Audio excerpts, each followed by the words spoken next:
So guys এই ভিডিওটা হলো ভাইয়ের বিয়ের দিনের, আর বিয়ের দিনে আমরা কি কি করলাম সবটা এই ব্লগে শেয়ার করব। তো ভিডিওটা সম্পূর্ণ দেখো, আশা করছি তোমাদের অনেকটাই ভালো লাগবে। আর হ্যাঁ, ভিডিওটা যদি ভালো লাগে আইডিটা ফলো বা সাবস্ক্রাইবার পাশে থাকবে। তো চলো আর বেশি না বকে ভিডিওটা প্রথম থেকেই শুরু করা যাক।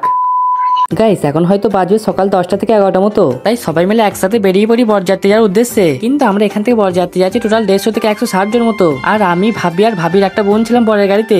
তো যাই হোক, আমরা কিন্তু একদম মেয়ের বাড়ির কাছাকাছি চলে এসেছিলাম। আর হ্যাঁ, আমাদের আগে কিন্তু অনেক কটা গাড়ি চলে গেছে বিয়ে বাড়িতে, যেহেতু আমাদের পেছনে আরো কটা গাড়ি ছিল, তাই একটা জায়গায় দাঁড়িয়ে ওদের জন্য ওয়েট করছিলাম। আর কিছুক্ষণ দাঁড়ানোর পর দেখি যে কটা গাড়ি ছিল সে কটাও চলে এসেছে, তাই আর বেশি দেরি না করে আমরা চলে আসি বিয়ে বাড়ির কাছে। আর বিয়ে বাড়ি ঢোকার আগে আমাদের নিয়ম অনুযায়ী ভাই চলে যায় মসজিদে 2 রাকাত নামাজ পড়তে। ভাই ওদিকে নামাজ পড়তে গেছে আর আমি এদিকে ভাইয়ের টুপিটা পরে বসে আছি।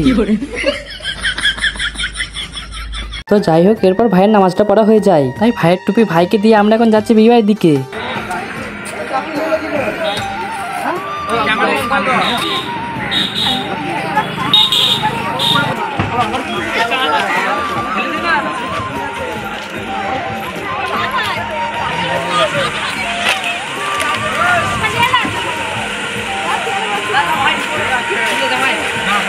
জিরোর কেউ করছে না। হ্যাঁ জ্ঞান আছে ভাই, হ্যাঁ আছে এই কালি শুয়ে গেল না। আমি মানা করে সবাই ভাড়া করে শুইছি ওটা দাদা যদি জিরোটা পড়ে টাকা তোমরা দিয়ে করে তোমরা ভাড়া মারবে না তো? না ভালো তো।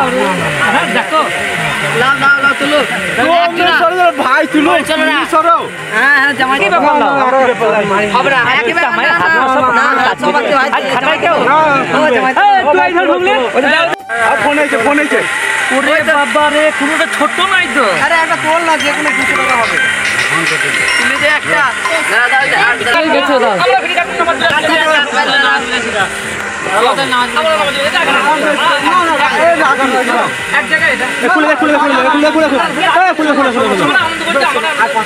তো যাই হোক, অনেক কষ্ট এবার ফাইনালি চলে আসি প্যান্ডেলের ভিতরে। আর প্যান্ডেলে আসতে আমাদেরকে দিদা একটা করে ফুটির সাথে ফলের নাস্তা। কথাই আছে না, পেটে খিদে মুখে লজ্জা করলে হবে না, ঠিক তেমনই আমার এত খিদে পেয়েছিল, তাই বেশি দেরি না করে তাড়াতাড়ি করে খাওয়া শুরু করে দিলাম।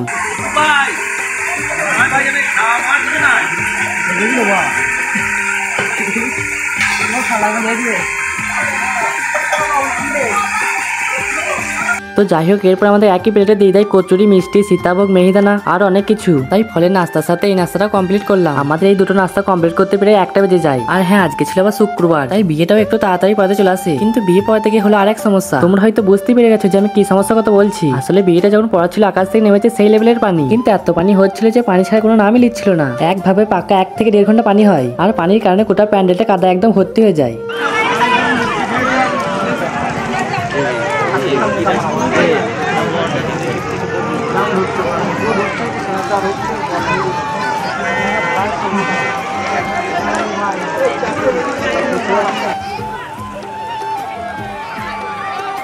তো যাই হোক, এরপর বিয়ে পড়ানো হয়ে গেলে আমরা খেতে বসে পড়ি। আর হ্যাঁ, এখন ছিল আবার বিরিয়ানির ব্যবস্থা।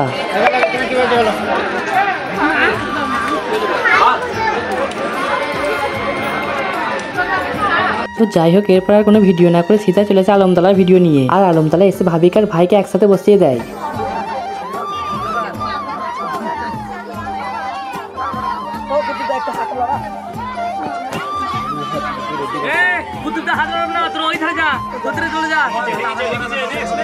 তো আলমতলায় কি হয় তোমরা তো সবাই জানো, এখানে কি হলো তোমরা নিজেরাই দেখে নাও।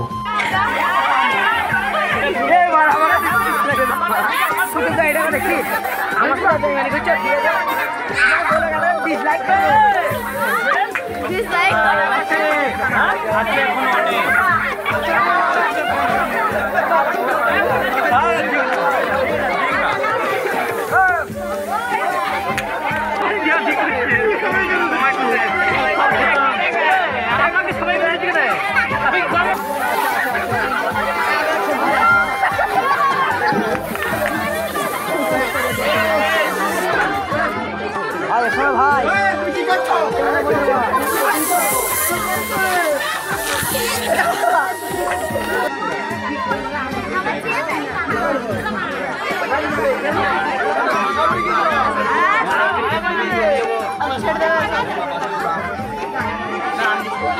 জানি আমার এই ফালতু ব্লগটা তোমরা লাস্ট পর্যন্ত কেউই দেখোনি, আর যদি কেউ দেখে থাকো প্লিজ কমেন্টে তোমরা তোমাদের নামটা বলে যাবে।